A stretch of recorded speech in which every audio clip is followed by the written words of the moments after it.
नमस्कार दर्शकों, आप देख रहे हैं न्यूज़ टुडे, जिसमें हर खबर है ज़रूरी और हर विश्लेषण है खास। बात करते हैं मुख्य सुर्खियों की। सुप्रीम कोर्ट के अनुसार न्याय तक पहुंच का अधिकार निरपेक्ष यानी एब्सोल्यूट नहीं है। माइक्रो फाइनेंस क्षेत्र में कर्जदारों द्वारा कर्ज न चुकाने की दर साल में लगभग दोगुनी हुई। भारत के उपराष्ट्रपति ने प्रामाणिक और व्यवहारिक अनुसंधान की आवश्यकता पर बल दिया। भारत आधिकारिक सांख्यिकी के लिए बिग डेटा और डेटा साइंस पर संयुक्त राष्ट्र विशेषज्ञ समिति यानी UNCEBD में शामिल हुआ। भारत के पूर्व केंद्रीय इलेक्ट्रॉनिक्स और सूचना प्रौद्योगिकी मंत्री ने सॉवरेन AI का समर्थन किया। भारत के G20 शेरपा ने भारत को सनराइज क्षेत्र में ग्लोबल चैंपियन बनने की आवश्यकता का उल्लेख किया। चलिए बुलेटिन की शुरुआत करते हैं और नजर डालते हैं आज की पहली मुख्य खबर पर। सुप्रीम कोर्ट के अनुसार न्याय तक पहुंच का अधिकार निरपेक्ष यानी एब्सोल्यूट नहीं है। हाल ही में सुप्रीम कोर्ट ने माना कि न्याय प्राप्ति के लिए अदालत की शरण लेने का अधिकार हमारे लोकतंत्र की आधारशिला है। हालांकि अधिकार निरपेक्ष यानी एब्सोल्यूट नहीं है, इसलिए इस अधिकार का प्रयोग जिम्मेदारी से किया जाना चाहिए। इसी आधार पर सुप्रीम कोर्ट ने एक याचिकाकर्ता द्वारा कई निराधार मुकदमे दायर करने के लिए जुर्माना लगाया और कहा कि ऐसे मुकदमे न्यायिक व्यवस्था पर बोझ बढ़ाते हैं। आपको बता दें कि निराधार मुकदमे यानी फ्रिवोलस लिटिगेशन ऐसे मुकदमे होते हैं जिनमें कानून या तथ्य के मामले में कोई तर्कपूर्ण आधार नहीं होता है। इनका उद्देश्य किसी को परेशान करना अथवा न्यायिक प्रक्रिया में देरी या व्यवधान उत्पन्न करना होता है। सुप्रीम कोर्ट ने इस मुद्दे को सुब्रत रॉय सहारा बनाम भारत संघ 2014 तथा दलीप सिंह बनाम उत्तर प्रदेश राज्य 2010 और KC थारकन बनाम भारतीय स्टेट बैंक और अन्य 2023 जैसे मामलों में उठाया था। चलिए अब न्याय तक पहुंच का अधिकार के बारे में बात करते हैं। यह विधि के शासन का एक बुनियादी सिद्धांत है। यह सिद्धांत पीड़ित लोगों को औपचारिक या अनौपचारिक न्यायिक संस्थानों के माध्यम से अपनी शिकायतों का समाधान प्राप्त करने में सक्षम बनाता है। सुप्रीम कोर्ट ने अनीता कुशवाहा बनाम पुष्पा सूदन 2016 मामले में निर्णय दिया था कि न्याय तक पहुंच का अधिकार अनुच्छेद 14 के तहत समानता का अधिकार और अनुच्छेद 21 के तहत प्राण और दैहिक स्वतंत्रता का अधिकार के तहत एक मौलिक अधिकार है। आगे बढ़ते हुए न्याय तक पहुंच के अधिकार से संबंधित अन्य प्रावधान भी जान लेते हैं। संवैधानिक प्रावधान को समझें तो संविधान की प्रस्तावना में सामाजिक, आर्थिक और राजनीतिक न्याय का उल्लेख है। राज्य के नीति निदेशक तत्व में अनुच्छेद 39(1) के तहत राज्य को समाज के गरीब और कमजोर वर्गों को निःशुल्क कानूनी सहायता उपलब्ध कराने का निर्देश दिया गया है। मौलिक अधिकारों के हनन की स्थिति में अनुच्छेद 32 के तहत संवैधानिक उपचार पाने के तरीकों का उल्लेख है।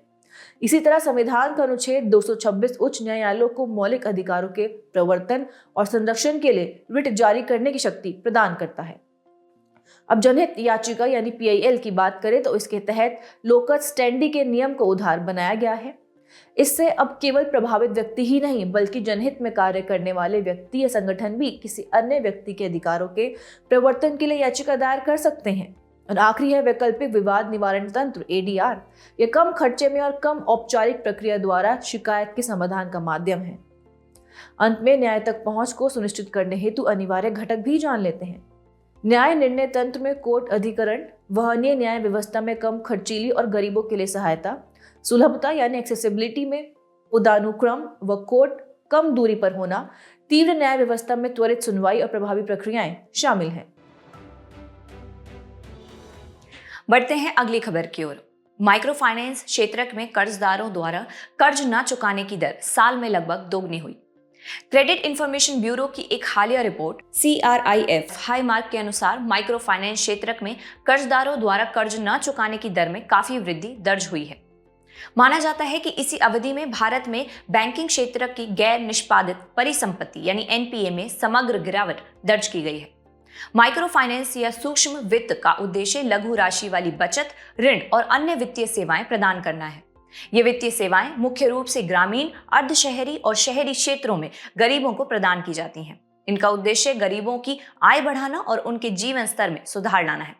RBI के अनुसार 3 लाख रुपए तक की वार्षिक आय वाले परिवारों के व्यक्तियों को दिए गए सभी जमानत मुक्त ऋणों को माइक्रो फाइनेंस ऋण माना जाता है। आपको बता दें कि ऐसे परिवारों को निम्न आय वाला परिवार माना जाता है। आइए सबसे पहले माइक्रो फाइनेंस के महत्व पर एक नजर डाल लेते हैं। वित्तीय समावेशन देखें तो माइक्रो फाइनेंस पारंपरिक बैंकिंग व्यवस्था का लाभ नहीं उठाने वाले लगभग 8 करोड़ निम्न आय वाले व्यक्तियों को ऋण जैसी सेवाएं प्रदान करता है। दूसरा महत्व है ग्रामीण विकास और गरीबी उन्मूलन। यह हस्तशिल्प, कृषि और लघु स्तरीय विनिर्माण जैसे स्थानीय उद्योगों को वित्तीय सहायता प्रदान करते हुए स्वरोजगार को बढ़ावा देता है। इससे मौसमी रोजगार या शोषणकारी नौकरियों पर लोगों की निर्भरता कम हो जाती है। वहीं महिला सशक्तिकरण में इसके महत्व को देखें तो महिलाओं के स्वयं सहायता समूहों यानी SHGs को माइक्रो फाइनेंस सहायता मिलने से आर्थिक स्वतंत्रता और निर्णय लेने की शक्ति मिलती है। हालांकि माइक्रो फाइनेंस संस्थाओं के समक्ष कुछ चुनौतियां भी हैं, जैसे इन्हें गरीबों को ऋण देने के लिए बड़ी संस्थाओं से कम ब्याज दर पर लंबे समय के लिए फंड जुटाने में कठिनाइयों का सामना करना पड़ता है तथा ये अपना अधिकांश ऋण गरीब लोगों को देते हैं। इन ऋणों की रिकवरी आसान नहीं होती है। इससे माइक्रो फाइनेंस संस्थानों का ऋण डूबने का खतरा बना रहता है। इसी के साथ राज्यों द्वारा ऋण माफी की घोषणाएं कर्जदाताओं को समय पर ऋण चुकाने से हतोत्साहित करती हैं। चलिए खबर के अंत में भारत में माइक्रो फाइनेंस योजनाओं के बारे में भी जान लेते हैं। सबसे पहले स्वयं सहायता समूह बैंक लिंकेज प्रोग्राम यानी SHG-BLP देखें तो इसे 1992 में नाबार्ड द्वारा शुरू किया गया था। यह अनौपचारिक स्वयं सहायता समूहों यानी SHGs को औपचारिक वित्तीय संस्थानों से जोड़ता है। इसी के साथ मुद्रा योजना जाने तो इसे 2015 में शुरू किया गया था। इसका उद्देश्य गैर कृषि क्षेत्रकों से संबंधित सूक्ष्म और लघु उद्यमों यानी MSEs को लघु पूंजी उपलब्ध कराना है। और आखिर में सूक्ष्म एवं लघु उद्यमों के लिए क्रेडिट गारंटी निधि योजना शुरू की गई है, जिसका उद्देश्य सूक्ष्म एवं लघु उद्यमों को जमानत मुक्त यानी कोलैटरल फ्री ऋण उपलब्ध कराना है। भारत के उपराष्ट्रपति ने प्रामाणिक और व्यवहारिक अनुसंधान की आवश्यकता पर बल दिया। हाल ही में पुरस्कार समारोह में भारत के उपराष्ट्रपति ने अनुसंधान के महत्व को रेखांकित किया। उन्होंने कहा कि अनुसंधान में जमीनी हकीकत को बदलने और सार्थक प्रभाव डालने की क्षमता है। तो चलिए सबसे पहले अनुसंधान प्रभाव के बारे में बात करते हैं। आर्थिक और सामाजिक अनुसंधान परिषद ESRC के अनुसार समाज और अर्थव्यवस्था को प्रत्यक्ष रूप से बेहतर बनाने में योगदान देना ही अनुसंधान प्रभाव यानी रिसर्च इम्पैक्ट है। इसका प्रभाव तात्कालिक या दीर्घकालिक हो सकता है। साथ ही ये प्रभाव अक्सर संचित ज्ञान पर आधारित होता है। ये किसी एक अनुसंधान के निष्कर्ष पर आधारित नहीं होता है। इसमें 2 तत्व शामिल होते हैं। पहला है पहुंच यानी अनुसंधान से लाभ प्राप्त करने वालों की संख्या या विविधता, और दूसरा है महत्व यानी अनुसंधान का लाभ उठाने वालों के लिए इसका प्रभाव कितना उपयोगी रहा है। अब अनुसंधान के प्रभाव जानते हैं। शिक्षा पर इसका प्रभाव देखें तो इसमें प्राय सभी शैक्षणिक विषयों पर और विषयों के भीतर अनुसंधान के प्रत्यक्ष योगदान शामिल हैं। अब शिक्षा जगत के बाहर या सामाजिक आर्थिक प्रभावों को समझें तो इसने अलग अलग क्षेत्रों को लाभ पहुंचाकर समाज और अर्थव्यवस्था में योगदान दिया है, जैसे कि सांस्कृतिक योगदान में जनजातीय मूल्यों और रीति रिवाजों की विशिष्टता पर अनुसंधान से जनजातियों की प्रथाओं को संरक्षित करने में मदद मिलती है। आर्थिक योगदान को देखें तो इसमें असमानता और समृद्धि पर अनुसंधान ने सरकार को बेहतर राजकोषीय नीतियां बनाने में मदद मिलती है। इसके अलावा है पर्यावरण पर प्रभाव। रेफ्रिजरेशन में उपयोग होने वाले हाइड्रोफ्लोरोकार्बन पर अनुसंधान ने इसके ग्लोबल वार्मिंग प्रभाव को उजागर किया है। स्वास्थ्य पर प्रभाव की बात करें तो जीनोम इंडिया परियोजना के तहत 10,000 जीनोमों का अध्ययन किया जा रहा है। इससे रोगों की पहचान करने में मदद मिलेगी। इतना ही नहीं, इससे राजनीतिक प्रभाव भी पड़ता है। मतदान संबंधी व्यवहार पर अनुसंधान से उम्मीदवारों को चुनावी रणनीतियां बनाने में मदद मिलती है। और आखिरी है प्रौद्योगिकी संबंधी प्रभाव। नैनो प्रौद्योगिकी और क्वांटम प्रौद्योगिकी पर अनुसंधान ने सेमीकंडक्टर के क्षेत्र में क्रांति ला दी है। आगे बढ़ते हुए भारत में अनुसंधान प्रणाली में सुधार हेतु शुरू की गई पहले भी जान लेते हैं। पहली है वन नेशन वन सब्सक्रिप्शन। इस योजना की शुरुआत पात्र छात्रों, शिक्षकों, शोधकर्ताओं और वैज्ञानिकों को उच्च गुणवत्ता वाले अंतर्राष्ट्रीय शोध आर्टिकल्स और जर्नल्स उपलब्ध कराने के लिए की गई है। दूसरी है विज्ञान धारा। यह भारत सरकार के विज्ञान और प्रौद्योगिकी विभाग यानी DST की एक पहल है। इसके अलावा है शैक्षणिक एवं अनुसंधान सहयोग संवर्धन योजना SPARC। इसका उद्देश्य भारत के उच्चतर शिक्षण संस्थानों में अनुसंधान इकोसिस्टम में सुधार करना है। और आखिरी है impacting research innovation and technology imprint. इस पहल का उद्देश्य इंजीनियरिंग की सबसे प्रासंगिक चुनौतियों का समाधान प्रदान करना और ज्ञान को उपयोगी तकनीक में बदलना है। खबर के अंत में अनुसंधान के प्रभाव को बढ़ाने हेतु उपाय भी जान लेते हैं। सरकार को सभी संस्थानों में अनुसंधान हेतु समान वित्त पोषण उपलब्ध कराना चाहिए और इनोवेशन को बढ़ावा देना चाहिए। कॉर्पोरेट सोशल रिस्पॉन्सिबिलिटी यानी CSR पहल के माध्यम से अनुसंधान एवं विकास R&D पर व्यय को बढ़ाना चाहिए और शैक्षणिक संस्थानों के साथ संपर्क को मजबूत करना चाहिए। अनुसंधान को प्रोत्साहित करने के साथ साथ गुणवत्ता वाले शोधों हेतु अनुदान बढ़ाने और शैक्षणिक कार्यक्रमों में बहुविषयीय परियोजनाओं को शामिल करने पर जोर देना चाहिए। चलिए बढ़ते हैं अगली खबर की ओर। भारत आधिकारिक सांख्यिकी के लिए बिग डेटा और डेटा साइंस पर संयुक्त राष्ट्र विशेषज्ञ समिति यानी UNCEBD में शामिल हुआ।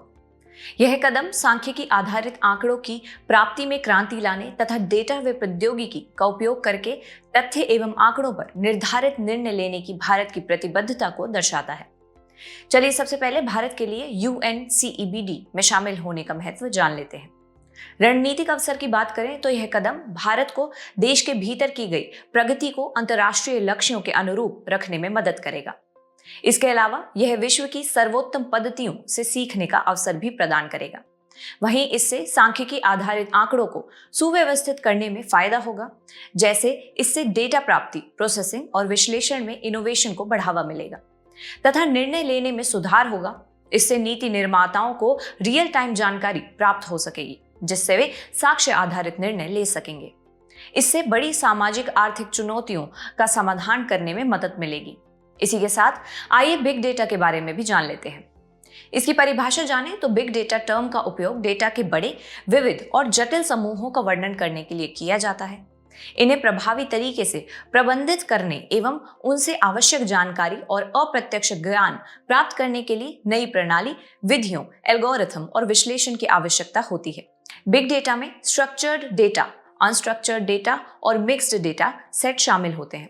स्ट्रक्चर्ड डेटा देखें तो ये इन्वेंट्री संबंधी डेटाबेस और वित्तीय लेन देन की सूची है। दूसरा अनस्ट्रक्चर्ड डेटा, सोशल मीडिया पर अपलोड की गई पोस्ट या वीडियो तथा मिक्स्ड डेटा सेट में आर्टिफिशियल इंटेलिजेंस यानी AI के लिए लार्ज लैंग्वेज मॉडल को प्रशिक्षित करने हेतु उपयोग किया जाने वाला डेटा होता है।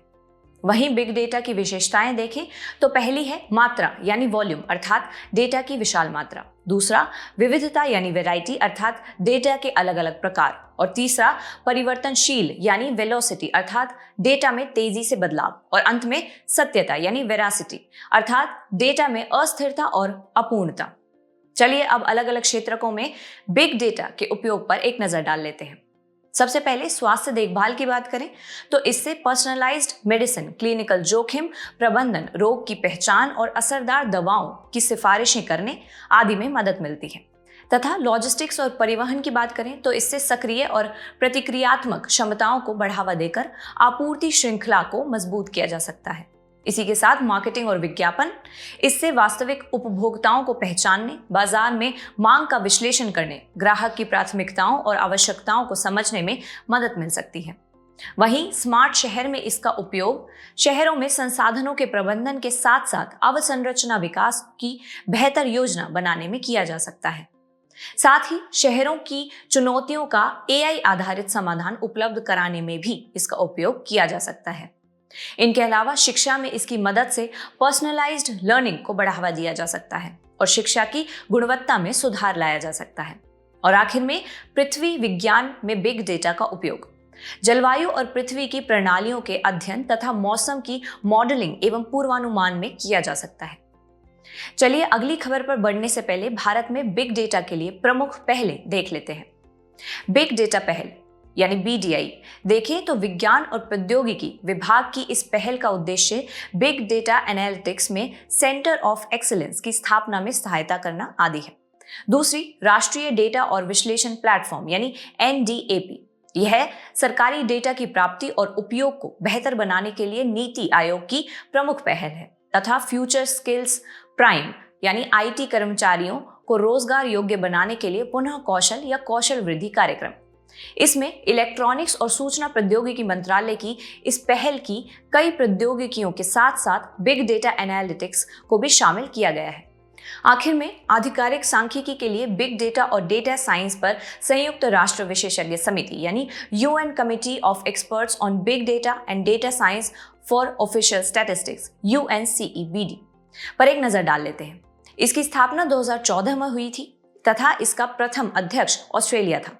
इसका उद्देश्य सतत विकास के लिए 2030 एजेंडा के संकेतकों सहित आधिकारिक आंकड़ों के लिए बिग डेटा संबंधी ग्लोबल प्रोग्राम्स हेतु रणनीतिक नजरिया, दिशा और समन्वय प्रदान करना है।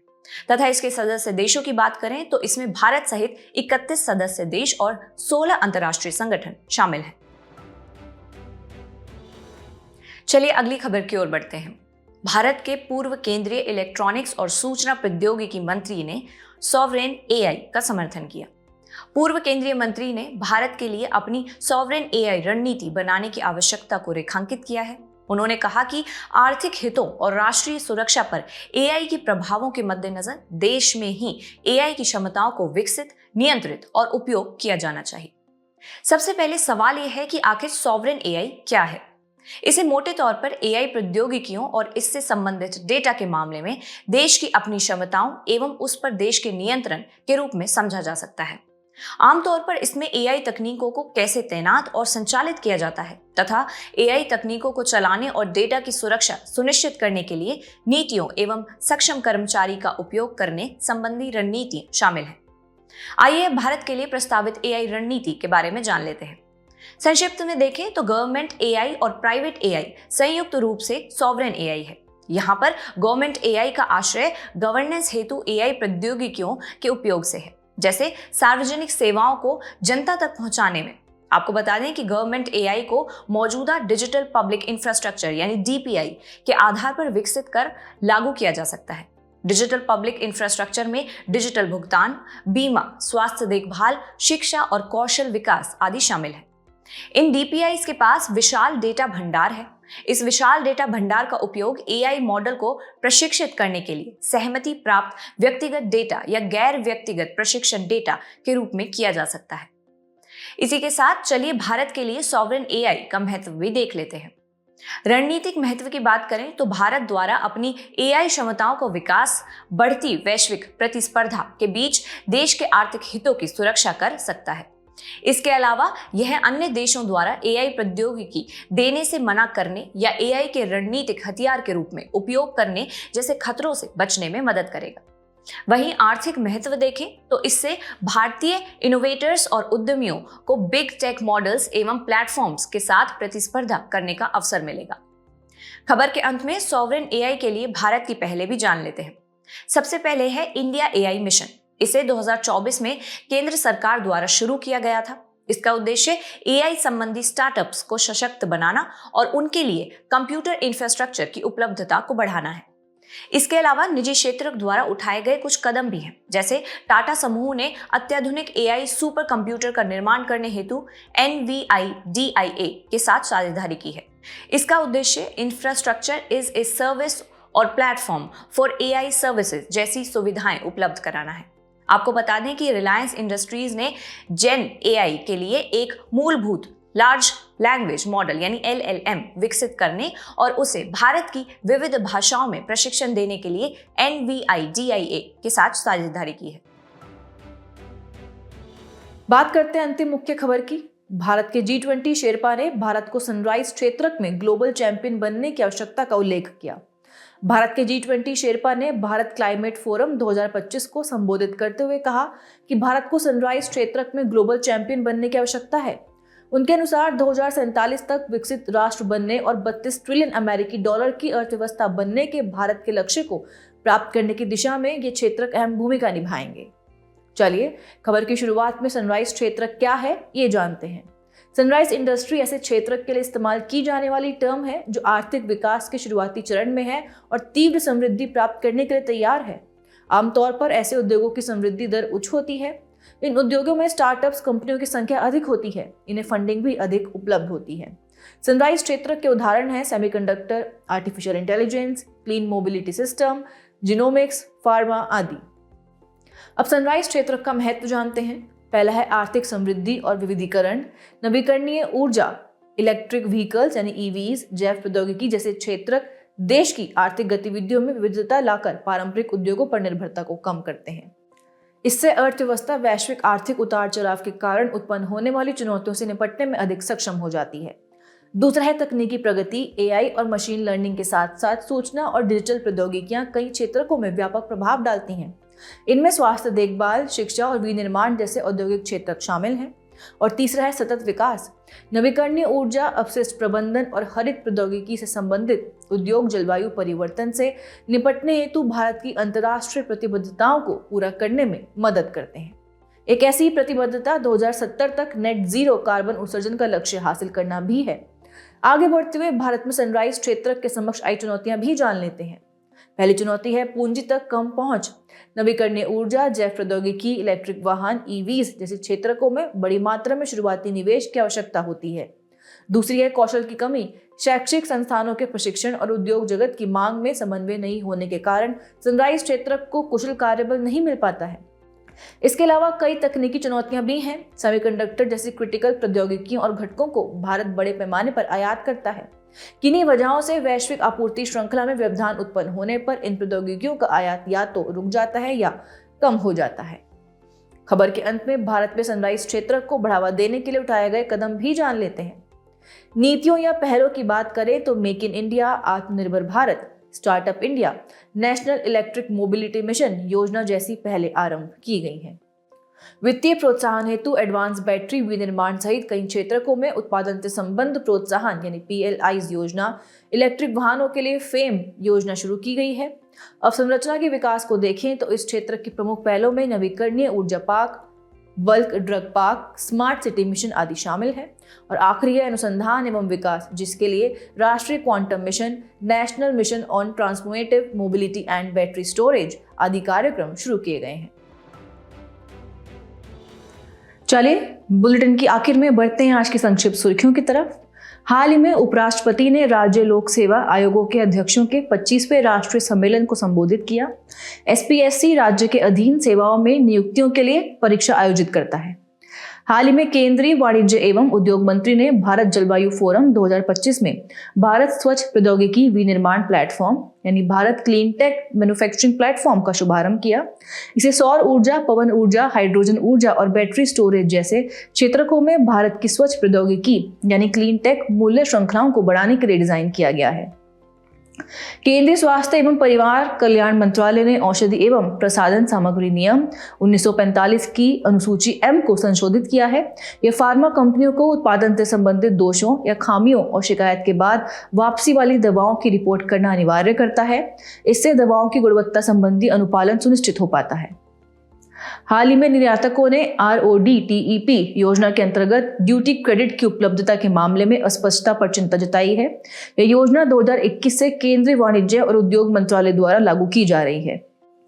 हाल ही में राजस्थान के केवलादेव राष्ट्रीय उद्यान में यूट्रिकुलेरिया नामक पौधे काफी संख्या में पाए गए हैं। ये दुर्लभ और अनोखा मांसाहारी पौधा है। इस पौधे को यूट्रिकुलेरिया नाम इसके छोटे ब्लैडर या यूट्रिकल्स के कारण दिया गया है। हाल ही में राष्ट्रीय वन्यजीव बोर्ड की स्थायी समिति ने होलोंगापार गिब्बन वन्यजीव अभयारण्य के इको सेंसिटिव जोन में तेल और गैस की खोज के प्रस्ताव को मंजूरी दी है। यह अभयारण्य असम के जोरहाट जिले में स्थित है। हाल ही में भारतीय प्राणी सर्वेक्षण ZSI के वैज्ञानिकों ने नमूनों के आनुवंशिक विश्लेषण के आधार पर पेंगोलिन की एक नई प्रजाति इंडो बर्मिस पेंगोलिन की खोज की है। हाल ही में दुनिया की सबसे बड़ी compressed air energy storage CAES system facility ने चीन में पूरी क्षमता के साथ कार्य करना शुरू कर दिया है। यह ऊर्जा भंडारण की एक तकनीक है। इसका उपयोग वायु को संपीड़ित करके बंद स्थानों में ऊर्जा भंडारित करने के लिए किया गया है। हाल ही में भारत के अलग अलग भागों में फसल कटाई के त्योहार मनाए गए। ये त्योहार देश के अलग अलग क्षेत्रों में अलग अलग तरीकों से मनाए जाते हैं। ये त्योहार प्रकृति के प्रति समुदायों के प्रेम को दर्शाते हैं। हिमाचल प्रदेश में ट्रांसगिरी क्षेत्र की हाटी जनजाति का सबसे बड़ा वार्षिक उत्सव बोड़ा त्योहार शुरू हो गया है। इस उत्सव को स्थानीय रूप से माघो को त्योहार भी कहा जाता है। जाने से पहले आपकी समझ की परीक्षा के लिए डालते हैं एक नजर हमारे स्पेशल सेगमेंट प्रश्नोत्तरी पर।